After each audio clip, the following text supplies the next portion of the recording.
Je dormais très peu et tout, je pensais que c'était utile, mais au final j'étais comme un zombie en cours, je retenais très peu ou quasiment rien. Je m'appelle Christopher, j'ai 21 ans, j'ai fait 4 ans de prépa, j'ai intégré Schema Business School. Pourquoi as-tu choisi de faire une prépa plutôt qu'une autre voie? Je savais que c'était une voie exigeante et ambitieuse, mais comme je suis par nature moi-même très ambitieux et que j'ai envie de me challenger tout le temps, du coup je pense que ça s'est naturellement imposé à moi. Comment as-tu vécu la transition entre le lycée et la prépa? C'était au début très compliqué parce que moi j'étais pas vraiment discipliné, un peu on va dire désorganisé quand j'étais au lycée. Et quand je suis arrivé en prépa, je me suis surpris dans le sens où je me suis vraiment métamorphosé. J'ai appris à me discipliner, etc. Donc c'était bien finalement. Je trouve que c'était un bon nouveau départ. Un conseil pour les lycéens qui voudraient faire une prépa?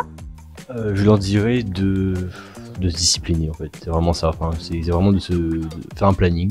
Vraiment d'avoir une hygiène de vie saine. Parce que moi c'est vraiment ce qui m'a fait défaut. C'est-à-dire faire du sport, dormir 8 heures. Et pas à 4 heures. Ensuite de manger le plus sainement possible, ça c'est compliqué, mais vraiment de pas tomber dans les excès, c'est-à-dire Red Bull, café, trop d'écran et tout. Enfin tout ça je pense qu'il faut abandonner quoi. Enfin, c'est vraiment le moment où je pense qu'on devient une meilleure version de soi-même. À partir de quand est arrivée la meilleure version de toi-même? Moi c'était en cube du coup, parce que en carré je pense que comme beaucoup de préparationnaires, je pense qu'on n'est pas discipliné. Enfin on cherche vraiment à apprendre le plus d'informations possible, etc. On n'a pas les bonnes méthodes de travail et c'est vraiment en cube que moi j'ai appris comment travailler finalement. Et c'est là que j'ai décollé du coup. Comment se sont passées tes premières colles en prépa? Je pense comme la plupart des préparationnaires, catastrophe. C'est-à-dire que des sales notes. Ça forge au final. Moi je rigolais, enfin, plus qu'autre chose. J'étais pas là pour la tête, moi je rigolais. Enfin, j'étais en mode de toute façon ils sont là pour nous casser et donc moi ça me faisait rire plus qu'autre chose. Un sujet t'a-t-il particulièrement marqué? Mais je me rappelle qu'en CG, moi il y avait un CG de culture générale du coup, il y avait un sujet qui m'avait particulièrement marqué, c'était le miroir.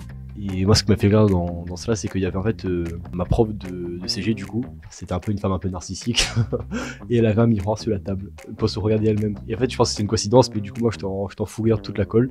Du coup j'ai eu 2 anecdotes marrantes et je sais que rigoler, du coup j'étais en mode c'est ok, enfin c'est un beau 2. Est-ce que tu dirais que la prépa est un milieu compétitif? Oui.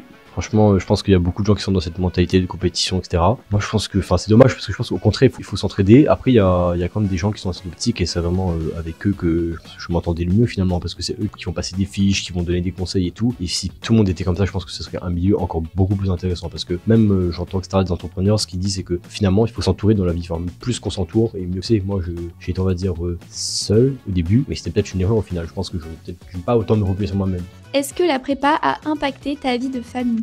Oui, beaucoup. Du coup, moi j'ai dû passer de la Réunion à Paris, et ce qui a fait que j'ai simplement, on va dire, quitté le nid, si je puis dire ça comme ça, et ce qui fait que du coup j'ai dû passer beaucoup moins de temps avec ma famille au final, et je pense que c'est mon unique regret en prépa, c'est-à-dire avoir consacré moins de temps à ma famille, parce que finalement c'est le plus important. Quelles erreurs as-tu commises en prépa? J'ai déjà un peu évoqué, mais du coup je dirais c'est vraiment d'avoir une mauvaise hygiène de vie. Enfin surtout ne pas dormir, parce que moi c'était ma première erreur de début de première année de prépa, c'était je ne dormais pas. En fait, je dormais très peu et tout, je pensais que c'était utile, mais au final j'étais comme un zombie en cours, je retenais très peu ou quasiment rien. Donc vraiment je dirais faut dormir, faut bien manger. Parce que moi du coup j'ai pris beaucoup de poids et tout en première année et tout, donc c'était vraiment infernal. Et donc je dirais vraiment ce qui compte c'est vraiment d'avoir une bonne hygiène de vie. Et que c'est vraiment c'est ce qu'il faut je pense pour être compétitif et tenir les 2 ans, parce que c'est pas un sprint la prépa au final, c'est vraiment un marathon. Et du coup je dirais vraiment une bonne hygiène de vie. Quelles sont selon toi les principales différences entre la prépa et le master?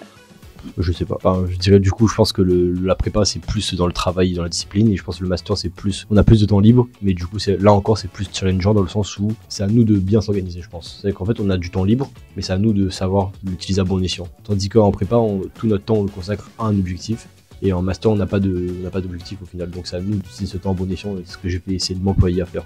Aurais-tu un outil à conseiller? Oui, ChatGPT, hein, vraiment incroyable. Je pense qu'il faut vraiment savoir l'utiliser parce que quand on sait l'utiliser, il est incroyable. Je pense qu'il ne faut pas avoir peur de se détacher des cours de ses profs. Moi j'ai eu des très bons profs, mais pas que. J'ai aussi des profs beaucoup moins focus concours. Et c'est ça moi qui m'a aussi fait défaut. Et je pense que ce qu'il faut faire donc c'est vraiment pas avoir peur de se détacher de ce que proposent ces profs qui sont parfois même pas au courant tellement en fait du milieu de la prépa. Parce qu'ils font d'autres choses, hein, c'est d'être prof d'université, etc. Et je pense qu'il faut pas avoir peur de se détacher de ces profs pour faire des fiches qui vont dans le bon sens, quoi. As-tu un message à adresser aux étudiants en prépa qui nous regardent? Je leur dirais de tenir bon et faut dormir, faut bien manger, faut faire du sport, enfin vraiment n'abandonnez pas ça quoi. Et tu vas faire quoi à la rentrée? Là la rentrée j'hésite à pas mal de choses. Là je vais continuer à consulter les programmes parce qu'ils proposent différents masters etc. Peut-être aller soit en finance du coup soit dans l'entrepreneuriat.